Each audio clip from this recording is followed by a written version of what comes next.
ராம சீதாராம ராம ஜெயராம. ஓம் ஸ்ரீராம், ஓம் ஸ்ரீராம், ஓம் ஸ்ரீராம். ராமருடைய அவதாரம் அப்படிங்கிறது தான் நம்ம வாழ்க்கைக்கான ஆதாரம். ஒரு மனுஷன் எப்படி வாழணும், ஒரு புருஷன் எப்படி வாழணும், அதற்கு ராமர் தான் உதாரணம். சரி, ராம அவதாரம்ங்கிறதையோ ராமர் வழிபாடுங்கிறதோ ஏதோ வடதேசத்துல மட்டுமே இருக்கு, வடநாட்டுக்காரங்க மட்டும்தான் ராமரை வழிபாடுவாங்க அப்படிங்கிறதெல்லாம் இல்லை. தமிழகத்தில் இருக்கிற மிக முக்கியமான ராமர் கோவில் வடுவூர்ல இருக்கு. கோதண்டராமர் திருக்கோவில்னு பேரு.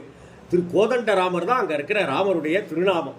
திருவாரூருக்கு பக்கத்துல, மன்னார்குடிக்கு பக்கத்துல, தஞ்சாவூர்லேருந்து மன்னார்குடிக்கு போற ஒரு சாலையில 24 கிலோமீட்டர்ல இருக்கு வடுவூர் அப்படிங்கிற அந்த சின்னஞ்சிறிய அழகிய கிராமம். இந்த கோவிலோட உற்சவருக்கு என்ன தெரியுமா பெருமை? இந்த கோவில்ல இருக்கிற உற்சவர் ஸ்ரீராமரே உருவாக்கி தந்த விக்கிரகம் அப்படிங்கிறது தான் இந்த கோவிலுடைய தனித்துவம். ராம வனவாச காலமும் ராமரையும் அவருடைய குணங்களையும் அவருடைய மாண்புகளையும் கண்டு சிரித்த ரிஷிகள் பெருமக்கள், முனிவர்கள் எல்லாரும் சேர்ந்து அவர் கூடவே ஆசிரமத்தில் தங்குறாங்க. அப்படி ராமரோடையே இருக்கிற ஒவ்வொரு நாளும், ஒவ்வொரு நிமிஷமும், ஒவ்வொரு விஷயத்தை கத்துக்கிட்டே இருக்காங்க. இதுவே மனித தர்மம். ஒரு மனிதன் இப்படித்தான் வாழணுங்கிறதுக்கு உதாரண புருஷர் நீங்கள்னு ராமரை ஸ்லாகிச்சாங்க, ராமரை வணங்கினாங்க, வணங்கிக்கிட்டே இருந்தாங்க, போற்றி வணங்கிக் கொண்டே இருந்தார்கள். ஆனால் வந்திருப்பது இறைவன், இவர் எடுத்திருப்பது ஒரு அவதாரம் அப்படிங்கிறதெல்லாம் அந்த முனிவர் பெருமக்களுக்கு, ரிஷிகளுக்கு தெரியாது. அவர்களுக்கு இறைவனை அடைவதற்கான வழியை இறைவனே சொல்லித்தந்து அருளினார். அந்த உபதேசம் கேட்டு நெகிழ்ந்து போனார்கள் முனிவர்களும் ரிஷிகளும். அங்கிருந்து ராமர் புறப்படும் தருணம் நெருங்கியது. பதறி போனார்கள் ரிஷிகள்.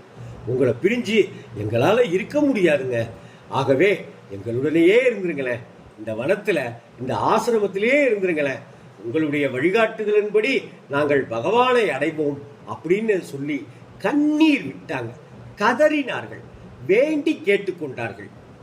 பொழுது விடிந்தது. அங்கே அந்த காட்சியை கண்டு ரிஷிகளும் முனிவர்களும் சிலிர்த்துத்தான் போனார்கள், பிரமித்துத்தான் போனார்கள், பார்த்தார்கள், பரவசம் கொண்டார்கள், கண்ணீரோடு ஆனந்தமானார்கள். அங்கே அழகோடையும் கம்பீரத்தோடையும் ராமரை போலவே நின்றது ராமர் சிலை ஒன்று. தொட்டு தொட்டு பார்த்தார்கள், கண்களில் ஒற்றிக் கொண்டார்கள், கை விரலை பிடித்துக் கொண்டார்கள், விரலை நீவி விட்டுக் கொண்டார்கள், பாதங்களை வருடினார்கள், கன்னத்தை கொஞ்சினார்கள். அப்படியே ராமரை போலவே தத்ரூபமாக இருந்தது அந்த ராமர் சிலை. உங்களுக்காக என்னுடைய உருவத்தை நானே சிலையாக உருவாக்கி தந்திருக்கிறேன். இந்த சிலை உங்களுக்காகவே. பிரிவு துயர் என்பது நமக்கு இல்லை. இந்த சிலையிலும் நான் வாசம் செய்கிறேன். இதோ அயோத்திக்கு செல்லும் தருணம் எனக்கு வந்துவிட்டது. இந்த சிலை உங்களுக்குத்தான். இது இந்த அகிலத்து மக்களுடைய சொத்து. உங்களுடைய பணியை நீங்கள் தொடருங்கள். இந்த உலக மக்கள் க்ஷேமம் பெறுவார்கள் அப்படின்னு அருளினார். அனைவரும் விழுந்து அந்த சிலையை நமஸ்கரித்தார்கள். அவர்களுக்கு ஆசி கூறி புறப்பட்டு சென்றார் ராமபிரான் காட்சி தந்து. அந்த விக்கிரகத்தை அவரே உருவாக்கி தந்த அவருடைய திருவுருவச் சிலையை இன்னைக்கும் வடுவூர் திருக்கோவிலில் தரிசனம் பண்ணலாம்.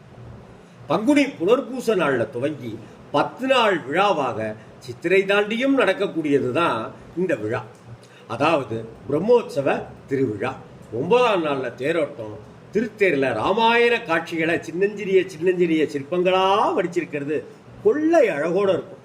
ராம நவமி நாள்ல காலையிலிருந்தே ஸ்ரீராமருக்கு பட்டு வஸ்திரங்கள் சாத்துறது என்ன, சிறப்பு பூஜைகள் செய்கிறது என்னன்னு கோவிலே வடுவூர் கிராமமே அமர்க்களப்படும். தமிழகத்தினுடைய பல ஊர்களில் இருந்தும் வடுவூரை நோக்கி பக்தர்கள் வந்த வண்ணமாவே இருப்பாங்க. ராம நவமி திருநாள்ல சாயந்தரத்துல பட்டாச்சாரியார்கள் ராம காதையை, ராமருடைய சரிதத்தை, ராம கதையை, ராமாயணத்தை வாசிக்கிற வழக்கம் இன்னைக்கு வரைக்கும் தொடர்ந்து நடந்துட்டு இருக்கு. வடுவூருக்கு வந்து கோதண்டராமரை வேண்டிக் கொள்ளுங்கள், அல்லது வடுவூர் கோதண்டராமரை உங்கள் இல்லத்தில் இருந்தபடியே மனதார வேண்டிக் கொள்ளுங்கள், மனமுருகி வேண்டிக் கொள்ளுங்கள். எடுத்த காரியங்கள் தடையின்றி இனி நிகழும் என்பது எந்த மாற்றமும் இல்லாதது. சுவாமிக்கு வடுவூர் வந்து திருமஞ்சனம் செய்து அர்ச்சித்து வழிபடுவோம். இழந்த பதவியை, கௌரவத்தை, கம்பீரத்தை, செல்வாக்கை, சொல்வாக்கை, செல்வத்தை மீண்டும் பெறுவீர்கள். கல்யாண பாக்கியம் கைகூடும் உறுதி. நல்ல வாழ்க்கை துணை அமையும் என்பது சத்தியம். நம்மிடம் உள்ள சின்ன சின்ன துர்க்குணங்களை எல்லாம் மாற்றி நற்குணங்களையே மனசுக்குள் விதைத்து அன்பொழுக வாழச் செய்வார் ராமச்சந்திரமூர்த்தி, வடுவூர் ராமச்சந்திரமூர்த்தி, வடுவூர் கோதண்ட ராமச்சந்திரமூர்த்தி என்பது சத்தியம்.